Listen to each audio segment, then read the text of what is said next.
Hello everyone. Today, believe it or not, it's not mail day, but I'm still going to show you a bunch of stuff that I've gotten somewhat recently and some long time ago. So these I'm kind of annoyed with. These I thought I was buying on eBay. They were listed as some sort of Godzilla cards, and I should have just read more carefully. I mean, I hardly paid anything for them. These are not Godzilla cards. These are, I think, dinosaurs attack cards, but who cares? But they're kind of cool. I mean, look at that. Eating the roller coaster and ripping up everything. Cool. It's certainly in the vein of Godzilla, right? Then look at this. This one is kind of cool. This is the one and only Yu-Gi-Oh card I have. The Vampire Koala. Because, gosh, take two things that are really good, mix them together. Vampires and koalas. What do you figure? All right, so anyway, there's that. Sometimes those kind of combinations don't work real well, but anyhow, let's look at some other thing. Now this, because I can't do one of these without mentioning Blackpink. Look at this. Custom Blackpink Pokemon cards. All right, there we've got Jenny. There we got Rose. There we got Jisoo, who was announced today. Her solo album's coming out soon. And Lisa. But to be honest, I don't know where they got these pictures and some of the stuff they've got on these. I mean, I don't know much about Pokemon cards, but it kind of seems like they didn't work very hard. I mean, I know I could have done a better job, but and then look at this. What, I'm all for Blackpink and stuff, but why didn't you put a normal Pokemon back on there? Like, how's someone supposed to play with these? Jeez. What were they thinking? So, just because now, I've got it in me, I'm going to do a better job. So, look, I got some Pokemon cards. Is it good if they're all, I don't know anything about these. Is it good if they've got the glowy holographic business on them? So, I bought this pile of them that on eBay, and a lot of, not a lot, but I think about 4 or 5 of them here have this, this holographic business going on here. So that's fun.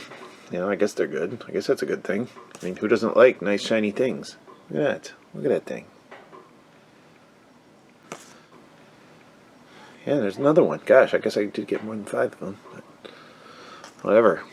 Shiny Pokemons. And then here's the rest of the pile I got. These are all not holographic and shiny. So I don't know if there's anything good in these.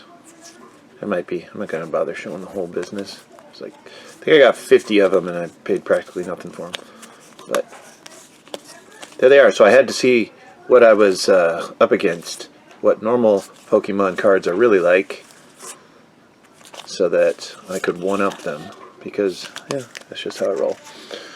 So speaking of custom cards, by the way, if anyone has any junk Pokemon cards and they just want to dump them off my way, I wouldn't say no. But I'm not going to do anything with them except look at them and copy them in some way. But anyway, speaking of custom cards, I know Steve has shown off a bunch that I've made, like these. So I got piles and piles of these, but look at these. So this one is Steve Rademacher, Pyro. But what Steve never does is because he's too afraid of boring people. And, quite honestly, if they're tuning in to watch your show, why would you worry about boring them? I mean, they can always turn it off, right? It's not like they're in a hurry. Not like they can't press the thing to fast forward it. But Steve never does the descriptions on the back. So look, Steve Rademacher, Pyro. Steve loved his fireworks until that one 4th of July when an unfortunate encounter with a Roman candle effectively left him neutered. Okay? Maybe he just didn't want to share that story. And then there's the Bud Stoney card. Yes, these are S&H green stamps. My parents used to collect these, and then you could trade them in for fabulous prizes. It's kind of like a lot of places have stuff where you just get like a punch card, and you get your 7th sub free or something. Only you could trade these in for lots of stuff. But that's S&H green stamps. I just lifted this idea from some guy on Facebook, so who cares? But look, here's the description of Bud Stoney, the one and only.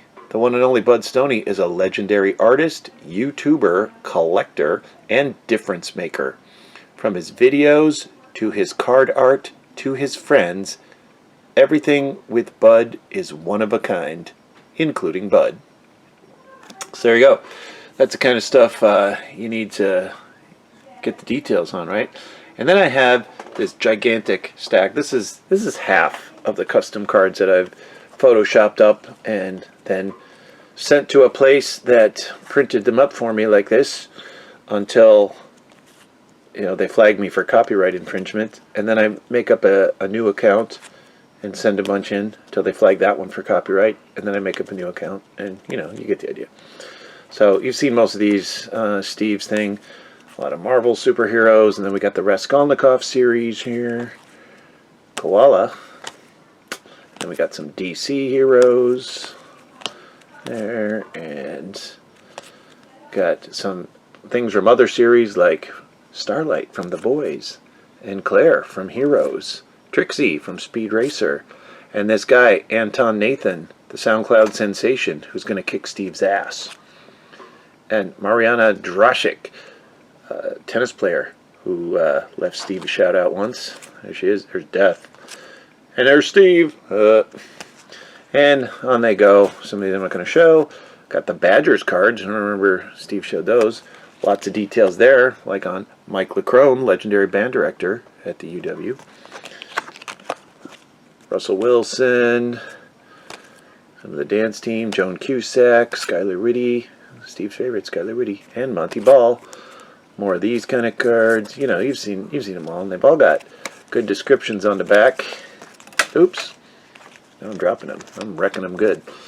Lots of custom things there, but I did want to show you a couple of them. So there's the Mighty Isis. Remember that? When I was a kid, that was a Saturday morning show. But just look at these. Look at all the detail on the back here. It's got the name and their alias, Andrea Thomas. Now, unfortunately, these come out printed a little tiny, so it's really hard for me to see them right at the moment. It's funny, they look a lot bigger on my computer screen. But we've got their height and weight, species, human, goddess. Strength, godlike. Born in Riverside, California. And they all have a quote. On zephyr winds which blow on high, lift me now so I can fly. Yep, she actually said that every episode. And in this, Steve just glossed over this one, Doreen Green. That is the unbeatable Squirrel Girl. Yes, Marvel has a superhero called Squirrel Girl. And there she is. Doreen Green was born something medically and legally distinct from being a mutant with a prehensile tail and attributes akin to a squirrel. And on it goes. The secret to being unbeatable, always have a plan B. Squirrel Girl. And there's all her statistics on the bottom there. Human mutate with squirrel DNA. Born in Los Angeles. Alright, anyway, so there's that custom card. And then, who doesn't like Natasha Romanoff? Black Widow. Got all her detail. But just look at all this detail. Look at that. It's good stuff on there. And anyway, so there's some of my custom cards right there. And, pile of junk Pokemon cards. And Blackpink Pokemons. And the rest. Hey Steve, it's Skylar Whitty. Watch, enjoy, and be at one. We are all children of the universe.